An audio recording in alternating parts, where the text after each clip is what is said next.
வணக்கம். வனவிலங்கு பாதுகாப்புல தமிழ்நாடு ஒரு முன்னோடியா இருக்கு. குறிப்பா டிஎன்பிஎஸ்சி மாதிரி தேர்வுகளுக்கு தயாராகிறவங்களுக்கு இந்த முக்கியமான திட்டங்களை பத்தின ஒரு தெளிவான பார்வை ரொம்ப அவசியம். வாங்க அத பத்தி இப்ப நாம பார்க்கலாம்.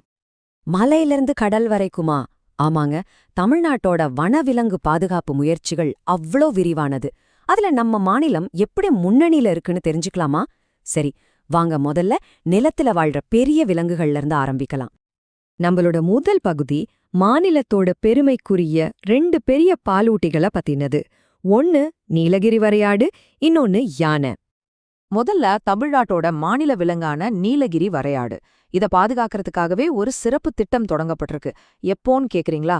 அக்டோபர் 12, 2023. இந்த தேதியை நல்லா நோட் பண்ணிக்கோங்க, தேர்வுல கேட்க அதிக வாய்ப்பு இருக்கு. சரி, தமிழ்நாட்டுல மொத்தம் எத்தனை வரையாடுகள் இருக்கு? முதல் முறையா நடத்தப்பட்ட ஒரு ஒருங்கிணைந்த கணக்கெடுப்புல கிடைச்ச அதிகாரப்பூர்வமான எண்ணிக்கை 1031. இந்த நம்பரையும் நல்லா ஞாபகம் வச்சுக்கோங்க. இந்த திட்டத்துல என்னெல்லாம் பண்றாங்கன்னு பாத்தீங்கன்னா ரொம்ப சுவாரஸ்யமா இருக்கும். ஒவ்வொரு வருஷமும் அக்டோபர் 7ஆம் தேதிய வரையாடு தினமா கொண்டாடுறாங்க. அப்புறம் அதோட நடமாட்டத்தை கண்காணிக்க முதுமலை, ஆனைமலை காடுகள்ல ரேடியோ காலர் பொருத்திருக்காங்க. ஏன் மரபணு அளவுல கூட ஆராய்ச்சி பண்ணிருக்காங்க. இது மட்டும் இல்லாம சோலை புல்வெளிகளை மீட்கிறது, வரையாடுன்னு ஒரு பத்திரிக்கை நடத்துறதுன்னு பல விஷயங்கள் பண்றாங்க. இதுல ஒவ்வொரு பாயிண்டும் தேர்வுக்கான ஒரு கேள்விதாங்க.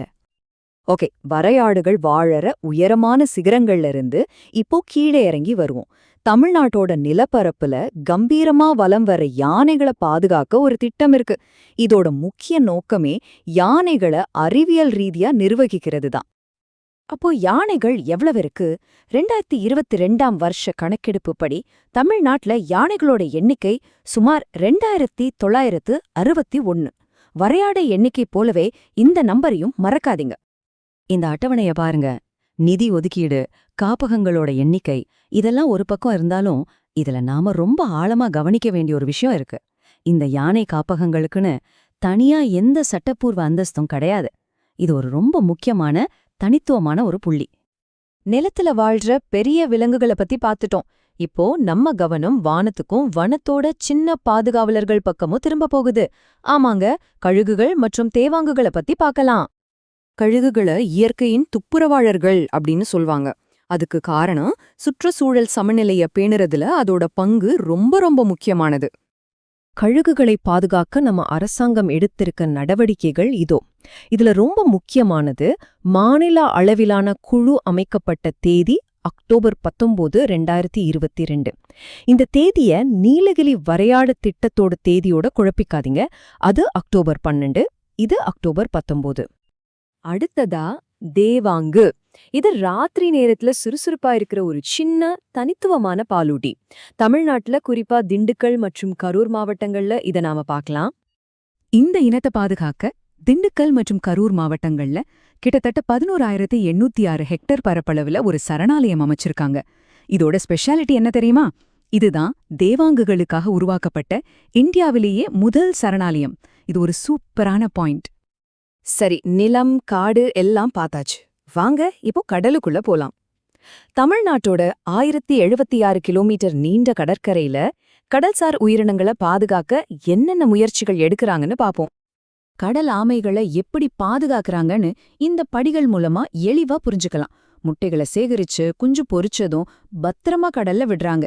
2024-25ல மட்டும் யோசிச்சு பாருங்க, 2.74 லட்சம் முட்டைகள் சேகரிச்சிருக்காங்க. இந்த மொத்த நடவடிக்கையும் ஒருங்கிணைக்க டீரன் டர்ட்டில் கார்டியன் அப்படின்னு ஒரு செயலி கூட இருக்கு. டெக்னாலஜி எப்படி பயன்படுத்துறாங்க பாத்தீங்களா? கடல் பசுன்னு செல்லமா அழைக்கப்படுற டுகாங் அழிந்து வர ஒரு கடல் பாலூட்டி. இது நம்ம மன்னார் வளைகுடா மற்றும் பாக் வளைகுடா பகுதிகளில் காணப்படுது. தேவாங்கு சரணாலயம் மாதிரியே எதுவும் ஒரு பெருமைக்குரிய விஷயம். பாக் வளைகுடாவில் அமைக்கப்பட்டிருக்கிறது தான் இந்தியாவிலே முதல் டுகாங் பாதுகாப்பு காப்பகம்.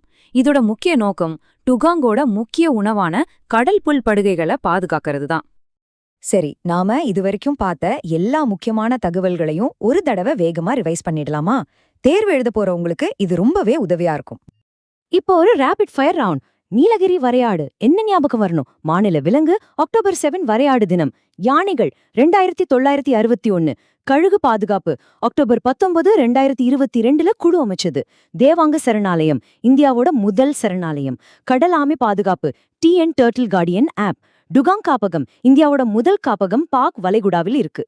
இந்த முக்கிய தகவல்கள் எல்லாம் உங்க விரல் நுனில இருக்கணும்.